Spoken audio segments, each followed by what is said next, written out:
Es un placer recibir a Nubel Cisneros, a un flamante meteorólogo de Subrayado. Bienvenido.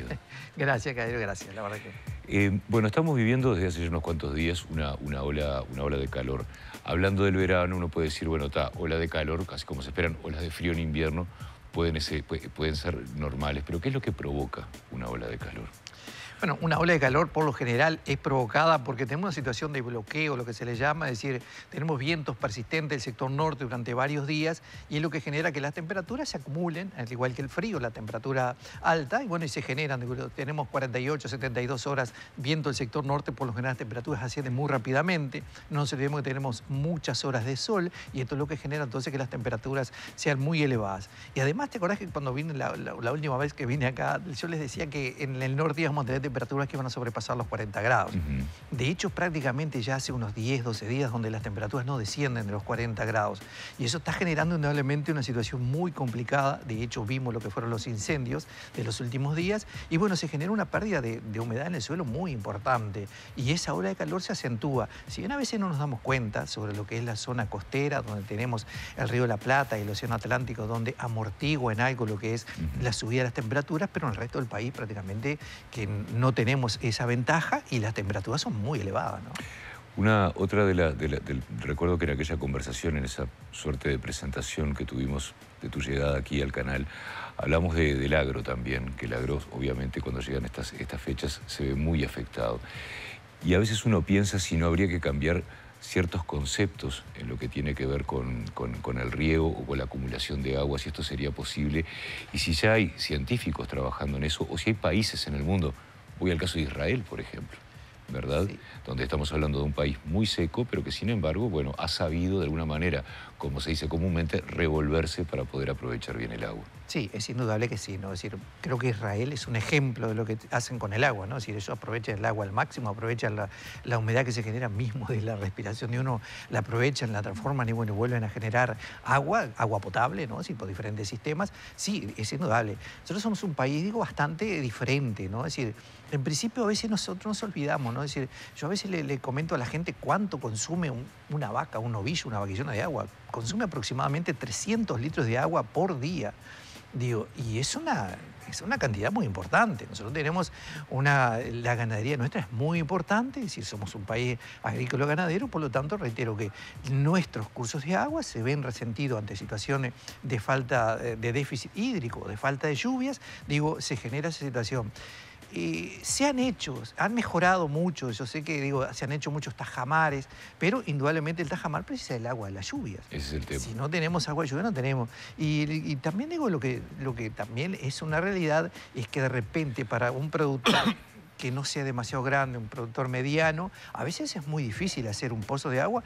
Hoy estamos encontrando agua en el entorno de los 40, 45 metros. Esto se cobra por metro. Se cobra por metro. Sale aproximadamente, para que tengan una idea, puede un peso más, peso menos, sale aproximadamente unos $10.000 hacer un pozo.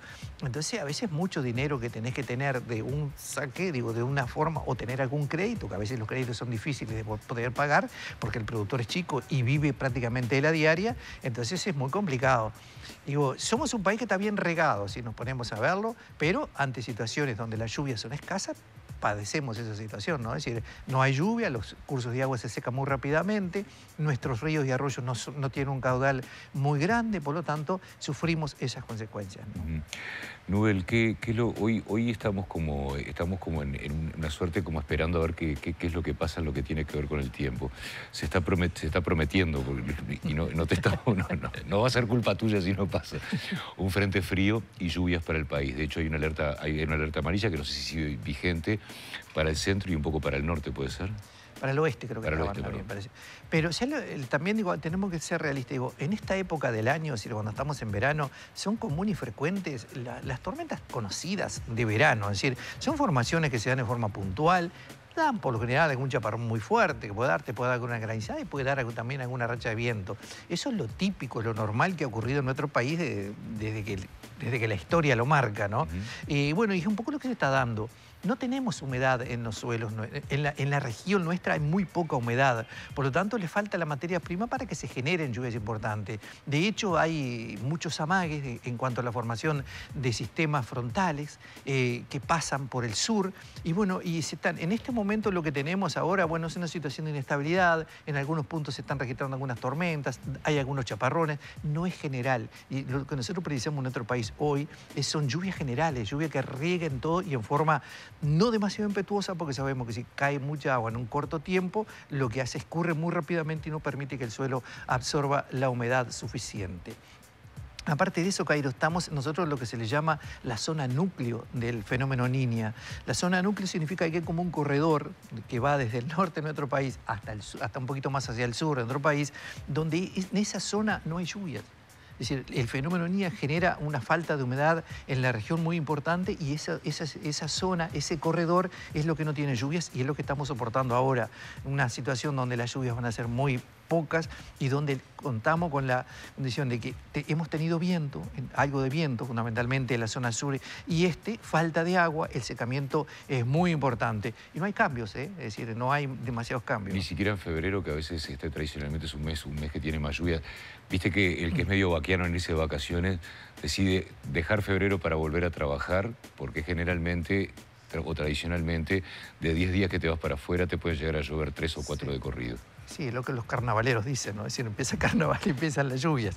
Pues sabes que contrariamente, es decir, se prevé que este febrero, y que puede ser una situación muy complicada, ¿no? Sea uno de los febreros más secos de los últimos años. ¿Por qué? Porque el fenómeno Niña va a estar prácticamente en su máxima potencia durante el mes de febrero.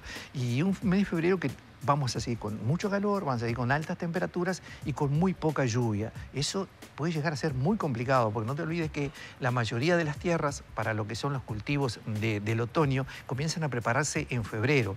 Y si en febrero no tenemos humedad en el suelo, es complicado ponerse a hacer algún tipo de laboreo, ¿no? Nubel, estaba escuchando lo que decías hace un rato, hablabas de las clásicas tormentas de verano, y vos hablabas y hacías referencia a la historia también, en lo que tiene que ver con la meteorología de nuestro país. ¿Qué pasa con el cambio climático? ¿Existe tal cambio climático del que se viene hablando hace tantos años? Sí. Viene dándose un cambio climático importante. Ya los fenómenos son cada vez más importantes, los fenómenos que se dan. Es decir, en este caso tenemos nosotros la situación de sequía, que si bien es cierto, han habido sequías, indudablemente que ha habido sequías importantes, pero cada vez se acentúan más.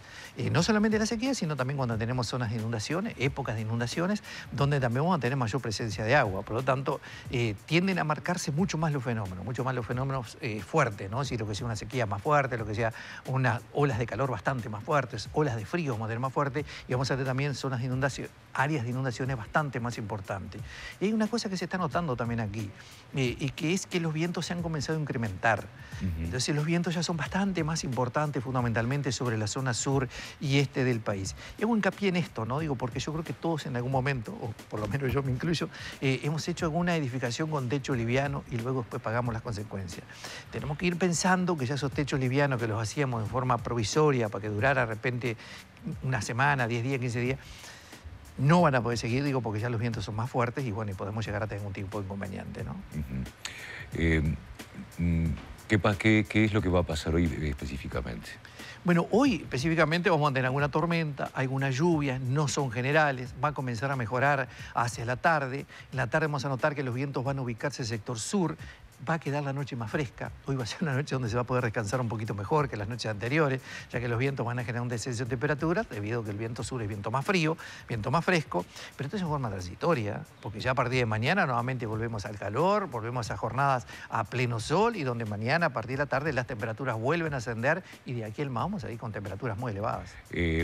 Sé que de pronto no sos tú el que tiene que recomendar, pero siempre se comete el error de nosotros decimos vamos a la playa, que nos ponemos protector, la mayoría nos ponemos protector para ir a la playa. ¿Qué es lo que pasa con cielos como el que estamos viendo hoy, donde a veces uno dice, no hay sol, no me pongo protector? ¿Qué es lo que puede llegar a pasar? Es lo más complicado que hay eso, ¿no? Es decir, porque como tú decís, a veces nos escudamos en que las nubes, si está todo cubierto, va para llover. Es decir, esas nubes por lo general todavía no son demasiado espesas, es decir, no tienen demasiado espesor. Entonces, ¿qué es lo que provoca? Bueno, permite que el pasaje de los rayos ultravioleta pase la nube. Entonces es muy perjudicial porque uno nos parece que no nos estamos quemando, nos descuidamos con el tema del protector solar y bueno, y se generan graves inconvenientes porque eso te genera más quemaduras que en una situación de sol a pleno. Y sería ideal que usáramos todos protector solar desde el veraneante hasta el peón que está trabajando en campaña también, que bueno, que también está el sol. Bueno, eso hay que tomar mucho cuidado, ¿no? Es decir, porque siempre se asocia el protector a la arena. Exactamente, se asocia al protector, pero el protector habría que usarlo en todo tipo de actividades que tengas que estar al aire libre. Y hay otra cosa que también hay que tomar en cuenta, es decir, los rayos solares son más importantes, aunque parezca mentira, cuando se inicia la primavera. ¿Por qué? Porque por la capa de ozono, es decir, llega más hacia nuestras latitudes, ¿no? Es decir, están muy cerca de nosotros. Entonces, a veces, cuando comienza la primavera, que comienzan los primeros soles, que todos queremos tomar sol, porque por lo general salimos de un invierno con bajas temperaturas, bueno, hay que extremar los cuidados, porque nos descuidamos y eso es muy perjudicial. Podemos prever. Estuviste acá hace un poco más de un mes y ya, bueno, todo este panorama que estamos viviendo, este escenario que estamos viviendo estival, ya lo habías previsto. Sí. ¿Estamos en condiciones de pronosticar el próximo otoño y el próximo invierno? Sí, un otoño, es decir, primero que nada vamos a tener un verano extendido. Es decir, un verano extendido significa que por lo menos lo que es hasta parte de abril vamos a tener temperaturas, digo, por encima de lo normal. Tenemos que tener en cuenta que ya a partir del mes de febrero las horas de sol son menos, por lo tanto las temperaturas quizás no lleguen a tener valores tan elevados, pero van a ser valores promedialmente por encima de la media de la época. Y bueno, y vamos a seguir con esas condiciones por lo menos lo que es hasta promediar el mes de abril. Un otoño que va a pasar como está pasando en los últimos tiempos desapercibido, es decir, donde vamos a tener prácticamente un pase de una situación de calor a una situación de frío. Es decir, vamos a tener ya la segunda parte del mes de abril los primeros ingresos de masas de aire frío y va a comenzar a enfriar mucho cuidado porque este invierno también puede ser bastante crítico en lo que respecta a las temperaturas bajas. ¿Estamos perdiendo el otoño? Según o sea, porque viste que nosotros tradicionalmente siempre hablamos de que Uruguay tiene las 4 estaciones. No es el primer año que escucho que el otoño puede llegar a pasar desapercibido y se habla de un verano extendido. En este cambio del que estamos hablando, ¿podemos llegar a cambiar también en nuestro lenguaje, en nuestro discurso y decir, en Uruguay tenemos verano, invierno y primavera? Bueno, yo te diría que sí, digo, que esto es fruto del cambio climático, ¿no? Es decir, esto indudablemente que es una relación directa. Y yo te diría que vamos a pasar a tener, digo, ya podemos hablar inclusive de 2 estaciones, no de 3. Ajá. Es decir, donde las estaciones intermedias, tanto el otoño como la primavera, tienden a pasar cada vez más desapercibidas, prácticamente que no se definen como tales, y prácticamente que estamos pasando en situación de calor a frío, o de frío a calor, en forma prácticamente brusca, donde no hay esos cambios, donde el cuerpo o el animal o quien sea, o la misma vegetación, se iban acostumbrando a las temperaturas que venían. Acá no, acá pasamos de una situación a otra. Yo estoy pensando y vuelvo atrás y vuelvo a pensar en el agro también. ¿Cómo cambia esto en lo que tiene que ver con la industria del país, verdad? Porque digo, de alguna manera nuestra matriz de trabajo siempre está basada en las 4 estaciones. Exacto. Y no solamente estoy pensando en la parte de ganado, también estoy pensando en la agricultura en nuestro país.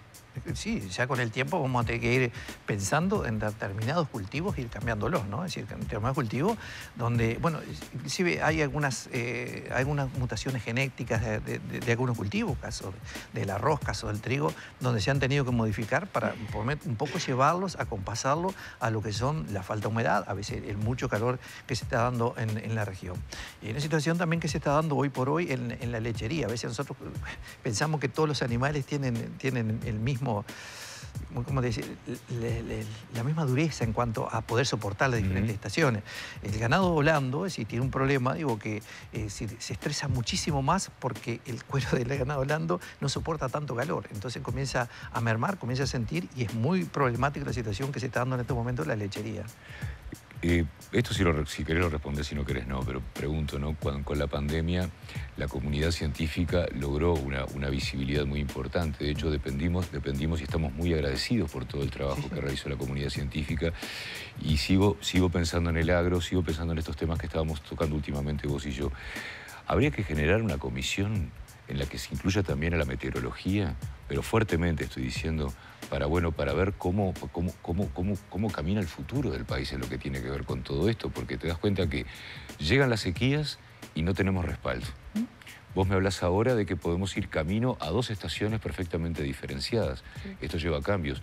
creo que tu disciplina, tu profesión y los que la ejercen también resultaría muy importante a la hora de consultar y a la hora de rearmar un poco la matriz de la industria agropecuaria aquí en nuestro país. Claro, apartándome yo, que la gente Sí, no piense está que creo que la meteorología es muy importante y cada vez cada vez más necesaria, porque cada vez las diferentes actividades necesitan más, es decir, desde una generación hidráulica a la producción lechera, a la producción agrícola. Es decir, entonces sí, creo que sí que como tú decís, deberíamos tener una componente meteorológica, una comisión X, llámese como quiera, donde se tuviera en cuenta lo que es, por lo menos tener una opinión y cuando se tiene que tomar determinadas decisiones, por lo menos sopesar lo que es el clima o el tiempo que se espera para esa zona. Estaba pensando en el informativo y en estos días me imagino que días como estos, el segmento del tiempo debe ser un poquito más largo que de costumbre, ¿no? Porque uno se tiene que explayar más para explicar otras situaciones. Sí, lo que pasa es que tienes que explicar, ¿no? Porque a veces, uno está llegando al público y el público tiene que entender. Y uno trata, de darlo con un léxico que sea adecuado a la gente, ¿no? Claro. Porque no podés hablarle muy técnicamente. Yo siempre discrepé cuando se llamaba mucho de los ciclones extratropicales.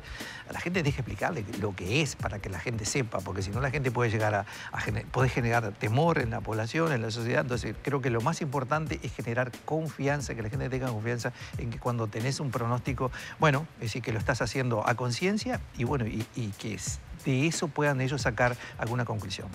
Bueno, Nubel, como siempre, un placer conversar contigo y recibirte aquí en esta Gracias. casa. Y pase lo que pase, sepan que no es culpa de Nubel, por favor, ¿está bien? Sí. Tú tenés tu Instagram también en el que se te sigue. Sí, @NubelCisneros, tienen mi Instagram y todo. Tienen ahí el informe todas las tardes, lo levantamos. Un placer tenerte acá. Gracias, igualmente. Nos vamos con nuestros compañeros y seguimos adelante con La Mañana en Casa, por favor.